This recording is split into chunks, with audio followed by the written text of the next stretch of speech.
Saya Rudi. Sejak kecil, saya hobi menggambar.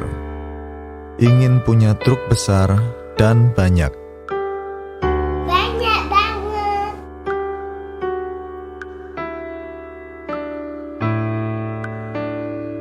Saat pulang sekolah, saya jualan permen kepada teman-teman. Kamu mau? Dengan rasa senang, bersyukur bisa mendapatkan untung. Saat saya SMP kelas 2, di sela-sela waktu, saya diam-diam jualan burung merpati. Lumayan buat saya jajan. Mendapatkan untung Rp5.000 per sekali jualan.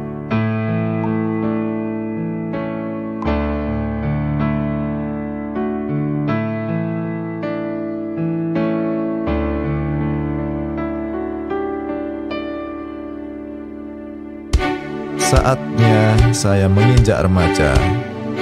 Saya menjadi yakin bahwa saya betul-betul mencintai bisnis seperti hobi saya.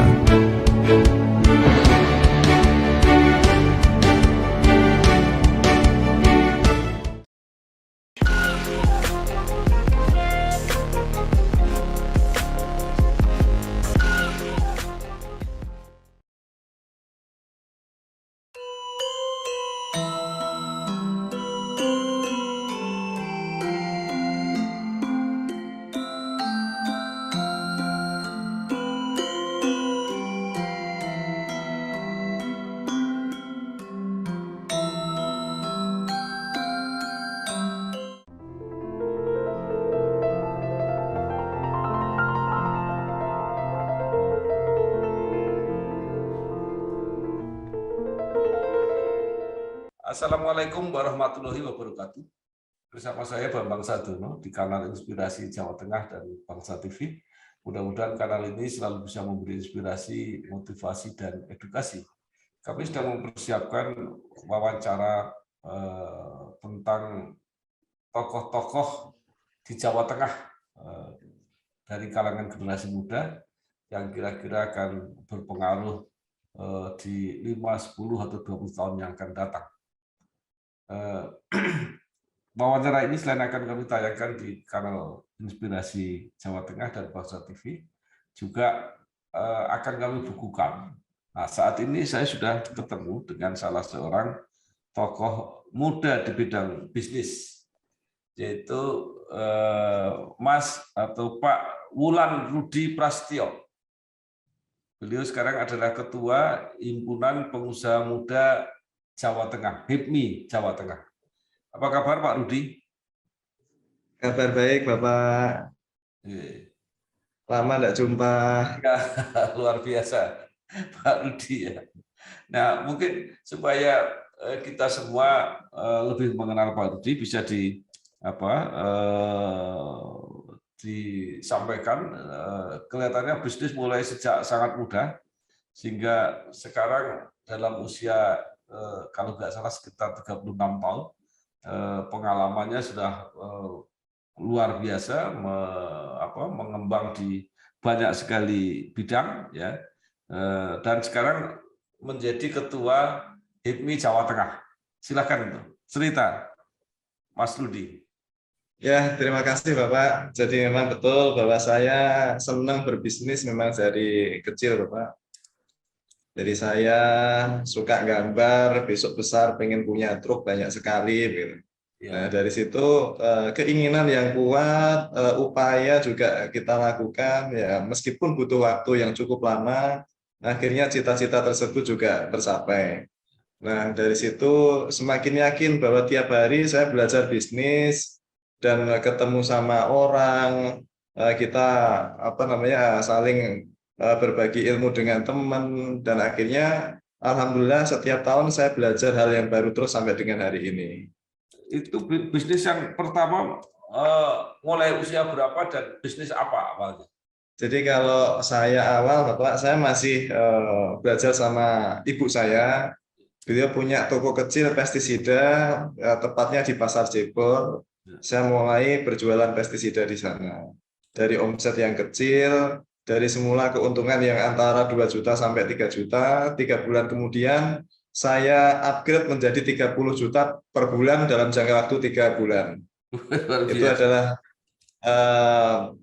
gebrakan awal waktu itu. Dengan kurun waktu 3 bulan saya bisa melipat gandakan sampai 10 kali lipat. Nah, kemudian saya berpikir bahwa kalau saya hanya berdiam diri di satu toko, saya nggak berinteraksi sama orang lain, ilmu saya nggak akan menambah, saya nggak akan pengalaman baru gitu kan. Tidak waktu lama akhirnya saya juga married, saya menikah. Terus kemudian saya coba untuk berikan wawasan terhadap istri bahwa ayo mulai melirik ke betul-betul fokus ke dunia usaha, bantu saya istri di satu toko tersebut, dan saya coba untuk mencari hal-hal baru yang lain. Dan alhamdulillah sampai hari ini saya terus belajar.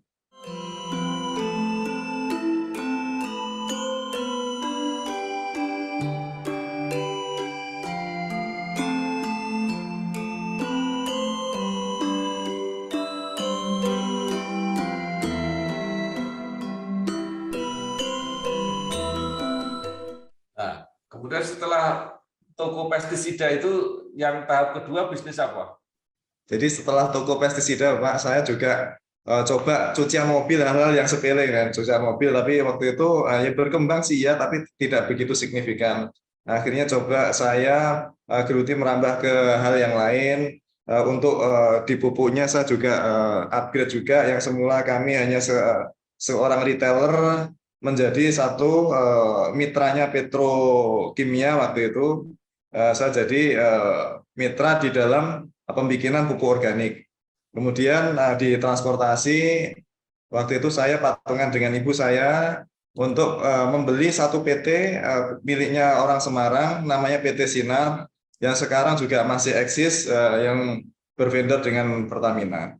Kemudian di waktu yang hampir berdekatan juga, setahun kemudian saya coba untuk hijrah ke Kalimantan saya sendiri, tapi bisnis-bisnis yang lain tetap berjalan. Di Kalimantan saya bawa dump truck, waktu itu saya hanya buruh ngangkut aja dari tambang, saya bawa ke stokpel di pelabuhan. Waktu itu saya makin banyak pengalaman, ketemu dengan orang banyak, bagaimana belajar tentang komunikasi dengan orang setempat, menyesuaikan diri, bahasanya mereka, adat istiadatnya bagaimana. Nah, itulah dari saya belajar berinteraksi, akhirnya saya menambah banyak pengalaman baru di sana. Ya. Kurang lebih di sana saya sekitar 3,5 tahun. Itu kenapa bisnisnya berhenti? Apa masih berlangsung sampai sekarang?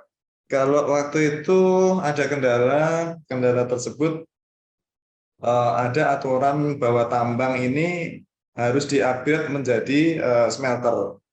Akhirnya tidak boleh lagi perusahaan tambang di Indonesia yang hanya jual raw material aja, harus di-upgrade punya pabrik di sini untuk bisa dibikin dari bahan baku menjadi barang setengah jadi. Waktu itu butuh waktu lama, akhirnya saya coba untuk menarik kembali unit-unit kami yang sudah terlanjur banyak populasi di sana, saya tarik kembali ke Jawa. Dan waktu itu saya berpikir bahwa gimana nih, ini sudah nasi jadi bubur, armada-armada ini udah terlanjur ada, masa iya sih mau dilelang, itu kan nggak enak juga. Ya. Akhirnya saya coba untuk tanya-tanya ke teman di sini di Jawa, kira-kira nih kalau umpama ini saya bikin beton ready mix bagaimana. Waktu itu saya coba tanya ke teman-teman. Akhirnya itu mulai ada jalan keluar, betul bahwa pada akhirnya unit-unit kami bisa untuk kita kerjakan nyambung menjadi satu hulu hilir lah di sini. Nah, itu bisnis beton akhirnya. Betul. Yeah. Jadi melayani apa? Kontraktor-kontraktor itu. Ya, jadi kebetulan di Demak waktu itu masih sedikit, hanya ada saya dengan senior saya, ada 2 aja.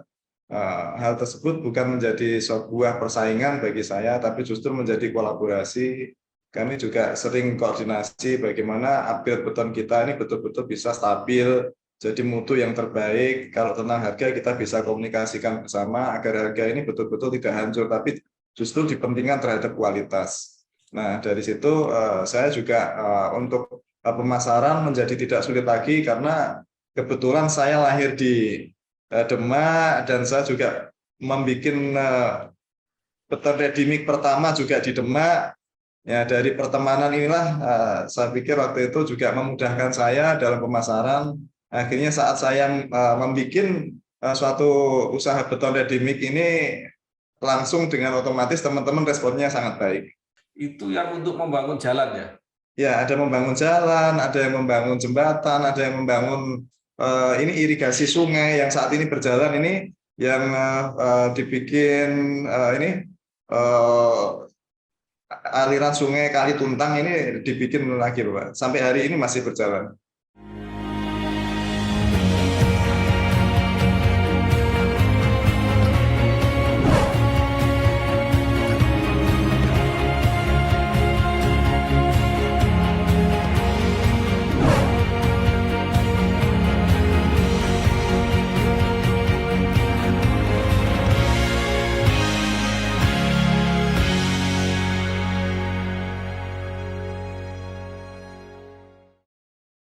Nah, bisnisnya Pak Rudi ini kan macam-macam, kalau nggak salah ada peternakan, ada pertanian, gitu ya.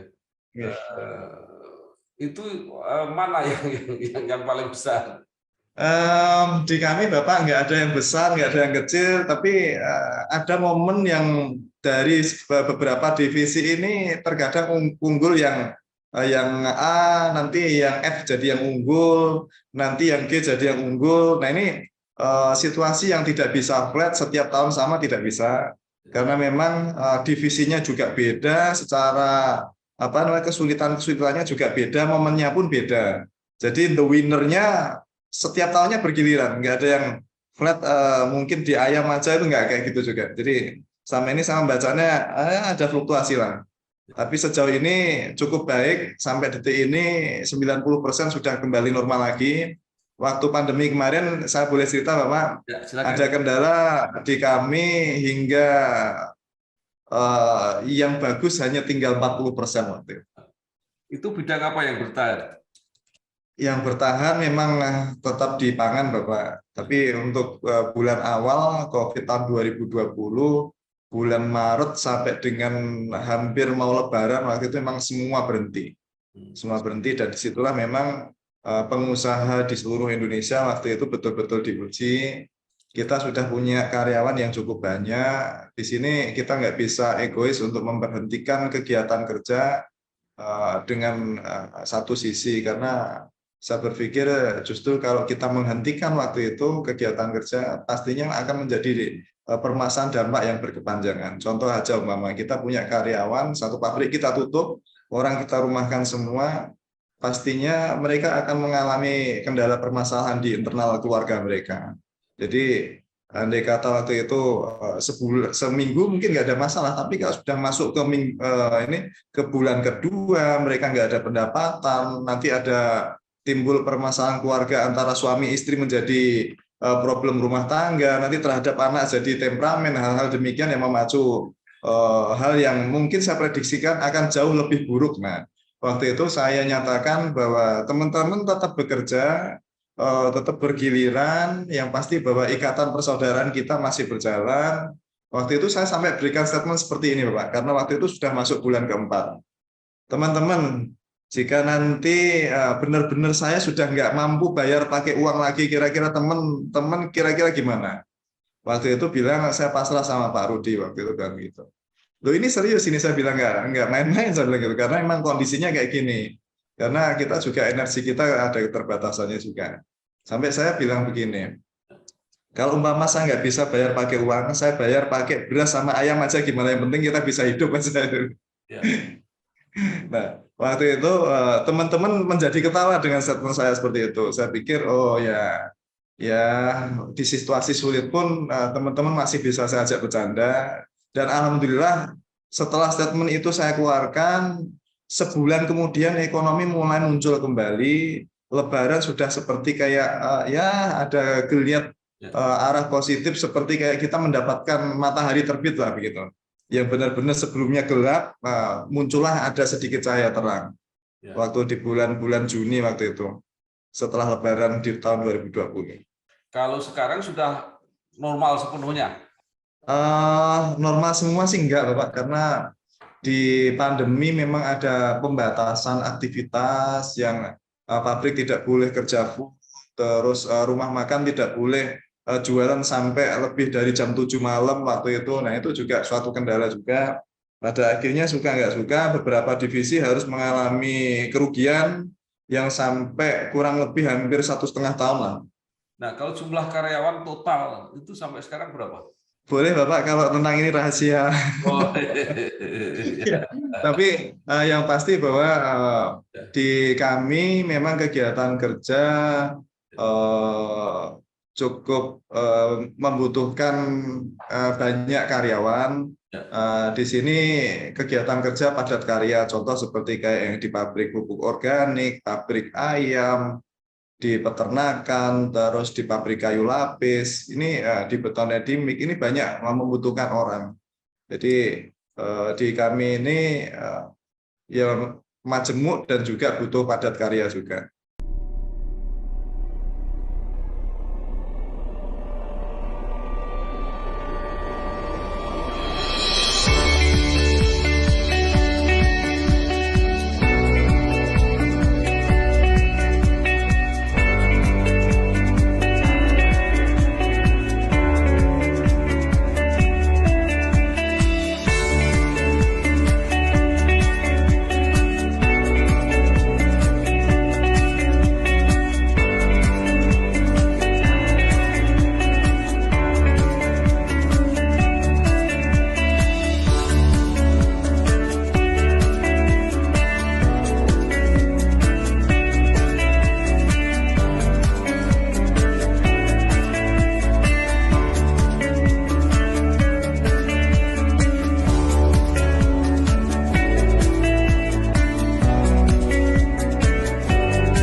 Ini yang menarik tadi menyebut kayu lapis ya. Kan banyak pabrik-pabrik kayu lapis yang besar malah sekarang kekurangan bahan baku. Ini kayu lapis yang seperti apa ini yang punya Pak Rudi? Boleh cerita di kayu lapis ini saya dapat dari HIPMI, Pak. Jadi waktu itu saya anak Jawa Tengah diundang sama beliau, kakak kami Menteri Investasi, Bang Bahlil Lahadalia. Beliau mengundang kami teman-teman Jawa Tengah diajak ketemu sama investor Shandong Cina di Jakarta waktu itu. Mereka ada sekitar 70 sekian orang yang ingin membuat pabrik kayu lapis skala besar di Indonesia. Dengan ingin punya lahan konsesi sendiri, terus dengan mempunyai pelabuhan sendiri, punya PLTU sendiri. Nah, nanam sendiri, ditebang sendiri, inginnya begitu. Dari situlah saya terhentak untuk berpikir bahwa kok enggak kita aja yang menjalankan hal-hal beginian nih. Padahal ini kan hutan luas miliknya kita. Ya, tidak baik bahwa hal seperti ini investasi dari asing lagi. Harusnya anak bangsa bisa menjalankan hal-hal demikian. Mungkin kalau bikin pabrik mobil gitu agak rumit kali ya. Tapi kalau bikin pabrik kayu lapis kan hanya pohon ditebang, dikupas, dilem lagi, simple. Meskipun secara perjalanan juga nggak simpel, Pak. Ya. Kendala ada aja. Tapi saya memikirkan hal-hal yang baru pun saya menganggap bahwa tidak ada sesuatu yang sulit untuk dipelajari. Ya. Kemudian pulang dari ketemu itu, saya coba untuk cari tahu bagaimana membuatnya, pembelian mesin dari mana, terus jualnya kemana, membutuhkan karyawan seperti apa, selama ini kesulitannya apa. Saya coba untuk belajar. Kebetulan banyak teman-teman di Wonosobo dan sekitarnya yang sudah berjalan tentang kayu lapis ini. Meskipun skalanya beda, kalau yang dari Shandong Cina ini sangat besar. Waktu itu saya cari tahu mesin ini belanjanya di mana. Ternyata dari mereka juga saya belanja mesinnya. Jadi dari Shandong Cina kami impor dari sana. Waktu itu sampai di Indonesia pas waktu kebetulan bulan 3 Maret tahun 2020 itu mesin datang pas waktu corona. Ya. Sampai teman-teman yang buka kontainer itu nggak berani, harus saya yang buka sendiri pintu kontainernya. Ya.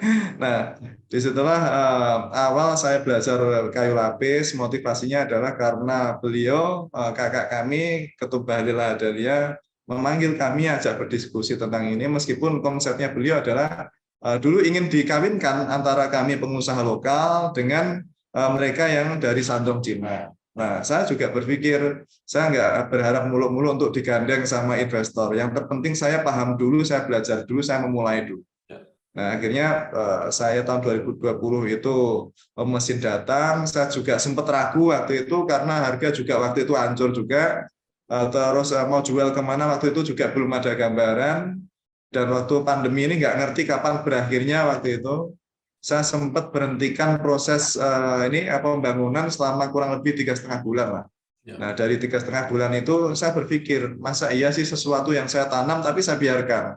Kalau saya biarkan, ya tanaman kita akan mati. Tapi gimana caranya bahwa apa yang sudah kita tanam ini tetap hidup? Waktu itu saya akhirnya kembali optimis dengan beberapa pemikiran tadi. Tidak ada sesuatu yang akan berhenti selamanya, bahwa pabrik kayu lapis ini akan dibutuhkan masyarakat. Karena bangunan-bangunan di kota seluruh dunia ini membutuhkan barang itu. Nah, saya pikir bahwa ini adalah pangsa pasar yang terus akan dibutuhkan, ibarat kata seperti kayak sembakonya di dalam pertanian lah, sembakonya di dalam makanan lah. Tapi kalau kayu lapis ini adalah kebutuhan pokoknya di dalam suatu bangunan. Nah, akhirnya saya meyakini bahwa saya yakin pabrik kayu lapis ini akan baik di masa depan. Akhirnya saya tetap progres lagi.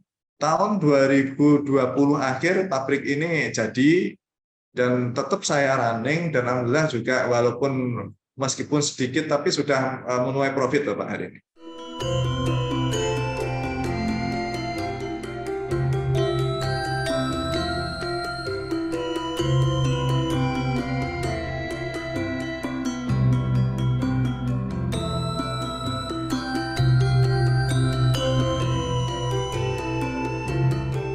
Ya, Sudah. itu dijual di dalam negeri atau diekspor? Opsional Bapak. Jadi di dalam negeri juga sangat membutuhkan, di luar negeri pun juga sangat membutuhkan. Cuman memang kalau yang diekspor ini banyak standarisasi, termasuk juga dari jenis gelunya atau lemnya ini juga berbeda. Tapi saat ini merambahnya ya di dua, jadi di lokal maupun ekspor. Ya. Kalau bahan bakunya, kayunya dari mana? Dari lokal di Jawa atau ambil dari Kalimantan misalnya? Kebetulan pabrik ini saya dirikan di Jepara, Bapak. Ya, saya berharap dari hutan sekitar Gunung Muria ini cukup mampu untuk bisa menyuplai bahan baku di pabrik kami. Saat ini sih memang belum gede produksi kami, dari situ aja cukup. Saya nggak tahu nanti ke depan jika memang ini sudah dianggap bahwa ini di sekitar Gunung Muria untuk menyuplai kami sudah tidak cukup lagi, ya nanti akan ada pemikiran yang lebih lanjut. Artinya apakah itu dari kayu-kayu perhutani atau dari hutan rakyat? Hutan rakyat, Bapak. Hutan rakyat. Jenisnya apa kayunya, Pak Rudi? Bahan dasar terbanyak dari albazia atau yang orang lebih kenal sengon itu. Sengon laut, ya. Tapi pelapis terakhir bisa dengan pakai kayu meranti. Nah, yang kayu meranti ini saya masih belanja dari teman. Luar biasa kesibukannya, tapi sekarang mengurus HIPMI. Bagaimana? Ya, di HIPMI memang ibarat saya belajar berkomunikasi, belajar bergaul dengan teman, mencari ilmu baru pun, ya saya mengakui bahwa saya juga terbentuk di HIPMI. Artinya di dalam regenerasi HIPMI, saya tidak meninggalkan sesuatu hal yang positif yang sudah saya dapatkan di HIPMI. Giliran memang waktu itu dibutuhkan saya harus mencalonkan diri menjadi seorang calon ketua umum waktu itu, atas dorongan teman-teman sahabat se-Jawa Tengah, ya akhirnya saya menyatakan diri untuk siap melanjutkan estafet berHIPMI. Luar biasa kalau melihat profilnya Mas Rudi, ya, sebagai pengusaha muda yang gigih dan terus bergerak. Nah, pertanyaan saya adalah seberapa banyak tokoh-tokoh muda yang seperti Mas Rudi? Kebetulan di Jawa Tengah ini kami punya tim Bapak yang mendampingin saya berjuang bersama di HIPMI Jateng. Kami ada 182 personil kepengurusan aktif di BPD HIPMI Jawa Tengah. Di sini majemuk Bapak, mulai dari YouTuber, mulai dari selebgram, sampai dengan pabrik yang punya karyawan sampai 1.000, 2.000, 3.000, 5.000 ada di kami. Nah, secara kebetulan karena di pertemanan kami ini solid, kita sering komunikasi bersama, memikirkan hal-hal ke depan yang baik untuk masa depan Indonesia maupun Jawa Tengah.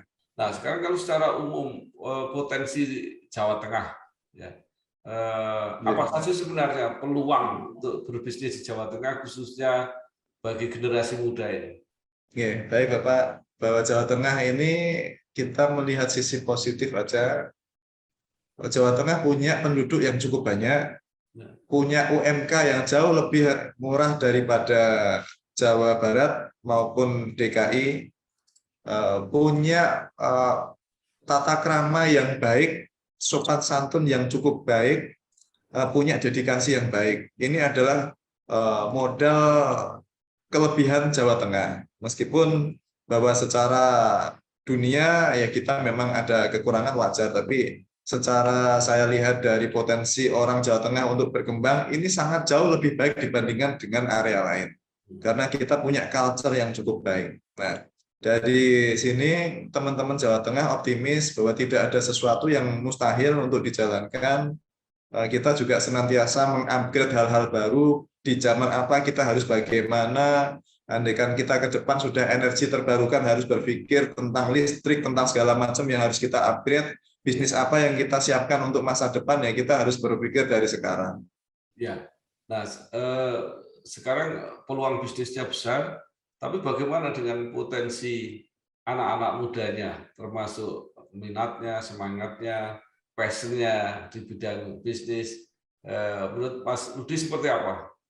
Baik Bapak, dengan buah pertemanan ini banyak manfaat, bahwa kita saling sharing, bahwa orang tidak mungkin one man show, tahu segala-galanya nggak mungkin, bahwa kita saling sinergi, saling berbincang-bincang, kita cari hal-hal yang bisa kita kolaborasikan. Ini saya pikir bahwa buah pertemanan ini bisa membawa manfaat untuk kita selaku pengurus aktif pengusaha muda Indonesia Jawa Tengah maupun secara luas, bahwa secara optimis bahwa kita berpikir jika kita sudah dikasih Tuhan Yang Maha Esa kelebihan yang luar biasa, tentang kita juga punya kesehatan, tangan kita komplit, mata kita bisa melihat dengan jelas, kita juga punya organ yang sudah diberikan kelebihan oleh Yang Maha Kuasa, ini kita manfaatkan sebaik mungkin agar kita bisa memaksimalkan dari pergaulan kita sama teman, juga harus saling menghormati. Kita juga jangan sampai ada pemikiran bahwa menyakiti teman ini adalah hal yang wajar, ini harus dijauhi. Karena sekarang sudah zamannya kompetisi, nggak lagi bukan zamannya kompetisi, tapi sudah mengarah ke zamannya kolaborasi. Saya pikir kolaborasi ini ibarat kata seperti kayak sapu lidi Bapak, kalau satu aja mudah dipatah, tapi kalau banyak ini menjadi suatu manfaat yang sangat luar biasa.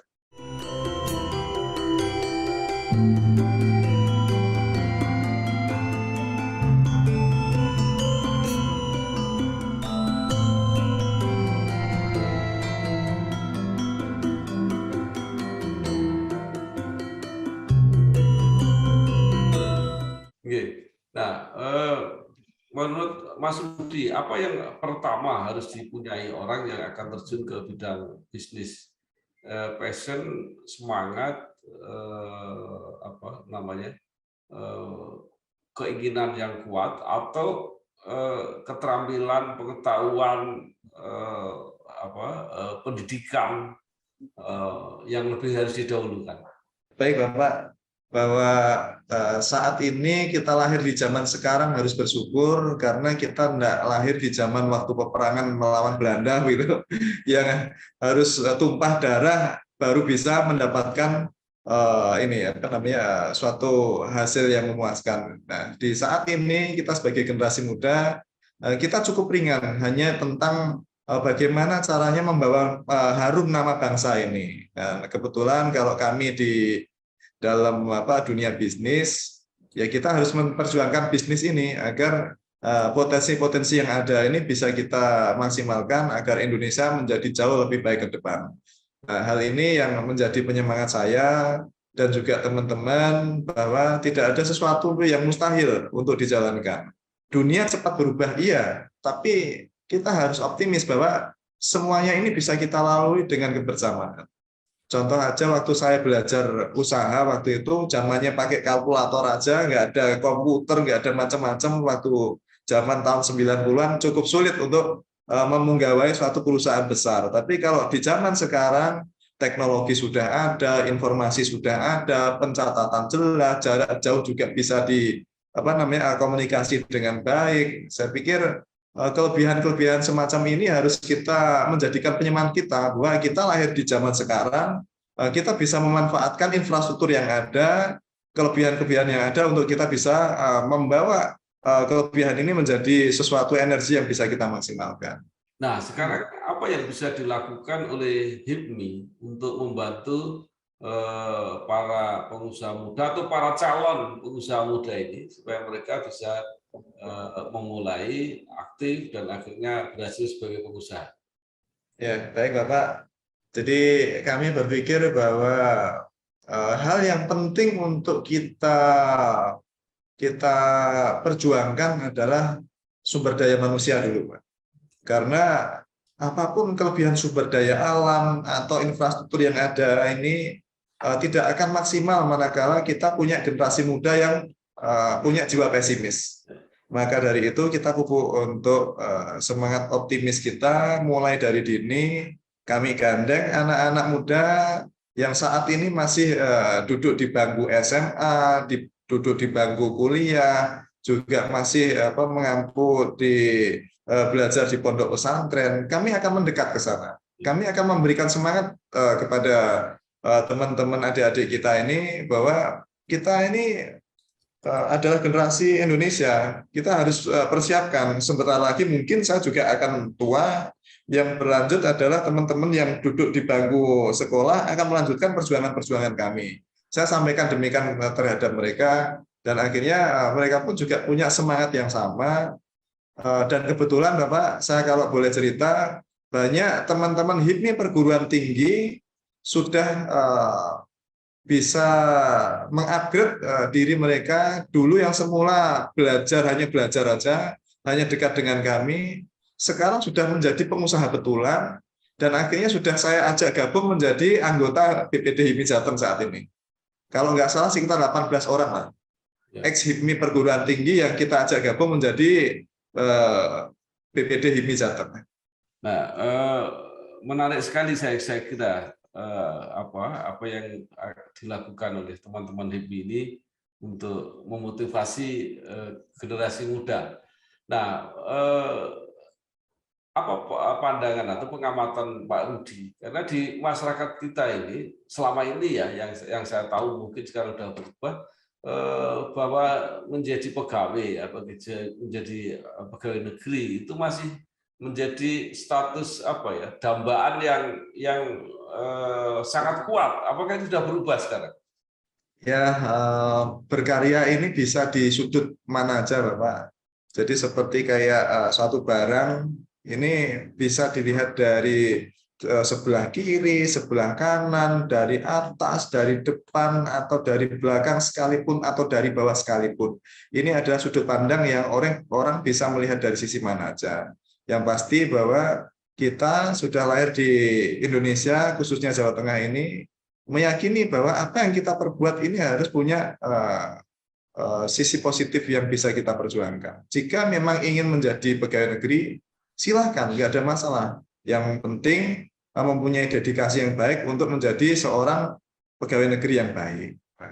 andaikan mau belajar atau mau memperjuangkan menjadi seorang guru atau seorang dosen, ini adalah hal yang mulia dan betul-betul dibutuhkan oleh adik-adik yang sedang belajar. Itu juga sangat baik juga. Atau mungkin berkeinginan jadi dokter yang ingin mengobati orang-orang yang sakit, ya jadi seorang dokter yang baik ini juga cukup luar biasa juga.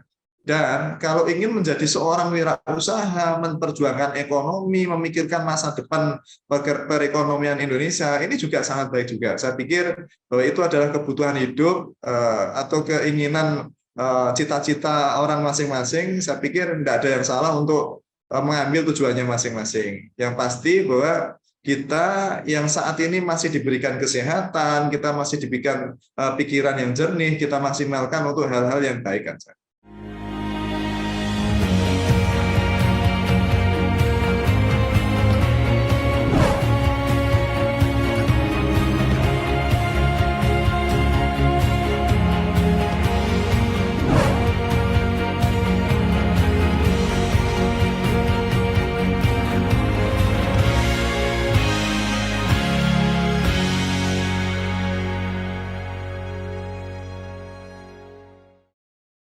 Baik, Pak Rudi, apa yang diharapkan pada pemerintah misalnya supaya bisa memfasilitasi, membuat iklim yang sangat kondusif bagi para pebisnis baru, pengusaha-pengusaha muda, ya, atau bahkan juga yang pengusaha muda yang sudah pada sukses. Apa harapannya pada pemerintah?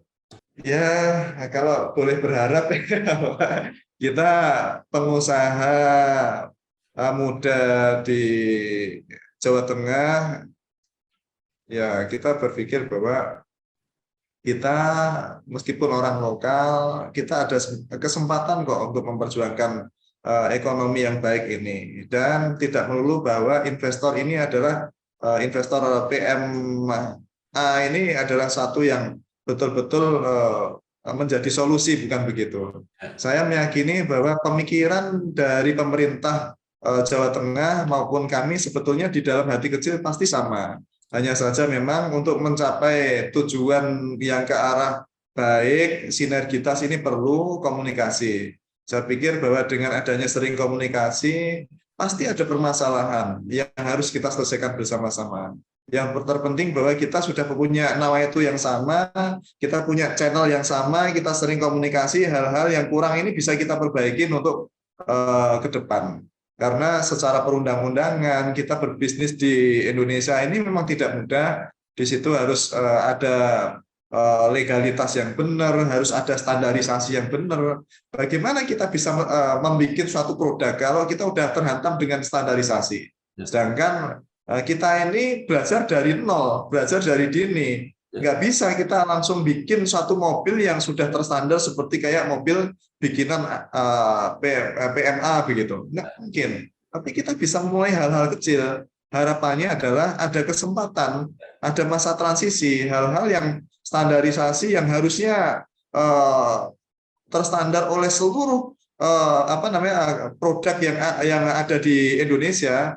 Ini terkecuali oleh pebisnis muda yang ada ini, ada waktu jeda lah, istilah kata bahwa masa transisi ini disampaikan agar mungkin kurun waktu 4 tahun atau 5 tahun bikin jelek dulu nggak apa-apa. Tapi kalau nanti selama 5 tahun ke depan pabrik ini sudah jalan, ya harusnya lazimnya memang harus mengikuti standarisasi. Nah, sebelum sampai masa itu, bahwa kita ini ada waktu trial and error, perjuangan juga ada. Harapannya memaklumi hal-hal ini harus ada, istilah kata ada pengecualian lah untuk khususnya pengusaha-pengusaha yang berkembang di Indonesia, khususnya Jawa Tengah. Baik, jadi intinya berilah kesempatan kepada generasi muda untuk mencoba dan jangan hanya berharap pengaruh atau investasi yang dari luar itu pasti yang akan lebih menentukan, belum tentu, gitu ya kira-kira. Ya, karena kita ini masih menginginkan kami bisa berkarya sekitar 50 tahun lagi ke depan, harapannya begitu. Ya. Jadi kami masih siap untuk belajar, bahwa kami sadar belajar ini butuh waktu.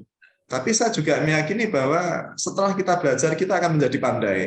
Dan ini hanya butuh proses waktu aja. Saya pikir bahwa dukungan semuanya, termasuk dari pemerintah maupun stakeholder yang ada, perbankan, perpajakan, dan segala macam hal yang berhubungan dengan perekonomian atau investasi PMDN ini, harapannya bisa membantu kami agar kami tetap bisa bersemangat. Kita bisa menjadi salah satu pejuang dari sisi perekonomian. Baik, terima kasih sekali Mas atau Pak Wulan Rudi Prasetyo, Ketua BPD HIPMI Jawa Tengah. Banyak sekali yang disampaikan, banyak sekali tadi yang diharapkan, dimotivasi.